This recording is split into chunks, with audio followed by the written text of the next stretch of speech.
জীবনে অনেক খুনের তদন্ত করেছি, এমন ঠান্ডা মাথার খুনি দেখিনি।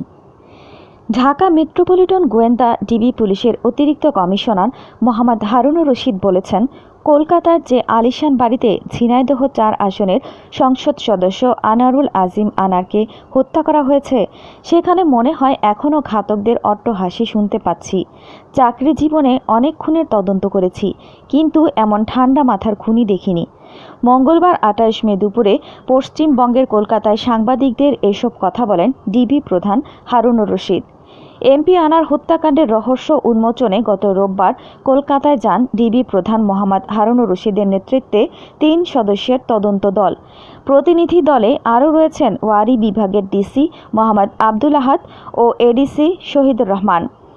তারা সেখানে মোট ৮ দিন অবস্থান করবেন বলে জানা গেছে। আজ দুপুরে ডিবি প্রধান বলেন, এই লোমহর্ষক হত্যাকাণ্ডের বিচার খুব কঠিন হবে বলে আমি মনে করি না। ৩ আসামি বাংলাদেশে, একজন এখানে আছে।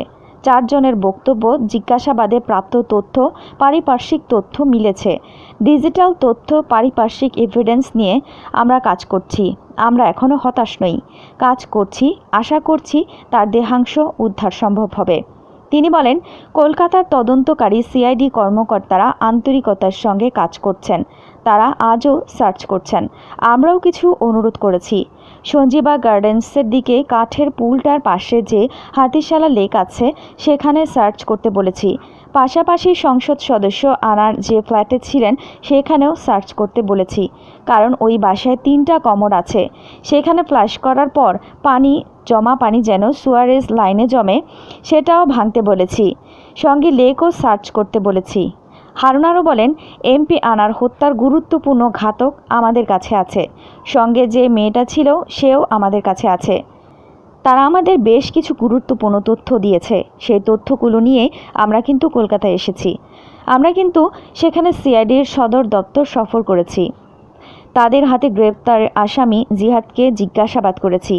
হারুন দাবি করে বলেন, আমরা প্রায় সব তথ্যের মিল পেয়েছি। ডিজিটাল এভিডেন্সও আছে। ওই মেয়েটা তো সেখানে ছিল।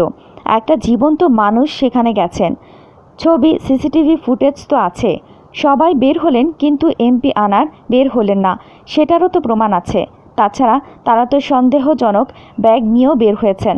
সব কিছু মিলিয়ে পারিপার্শ্বিক সাক্ষ্য, প্রমাণ, তাদের কলকাতার সিআইডির তদন্ত, আসামিদের বিগত সময়ের অপরাধের আমলনামা, সব কিছু আমল নিয়ে তারা তদন্ত করবেন, বের করবেন আনার হত্যার রহস্য। তারপর কোর্টে প্রেরণ করা হলে লজিক্যাল ও বিচারিক স্পিরিট কাজে লাগিয়ে মূল রহস্য বের করা সম্ভব হবে বলে মনে করি। এদিকে এমপি আনার হত্যাকাণ্ডে ঢাকা ও কলকাতায় ৪ জনকে গ্রেপ্তার করা হয়েছে।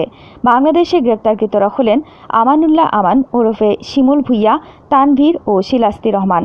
অন্যদিকে কলকাতা পুলিশ জিহাদ হাওলাদার নামে একজন কসাইকে গ্রেপ্তার করেছে। হত্যার ২ মাস আগে মুম্বাইয়ের অবৈধ অভিবাসী জিহাদকে কলকাতায় পাঠানো হয়েছিল। তার বাড়ি বাংলাদেশের খুলনায়।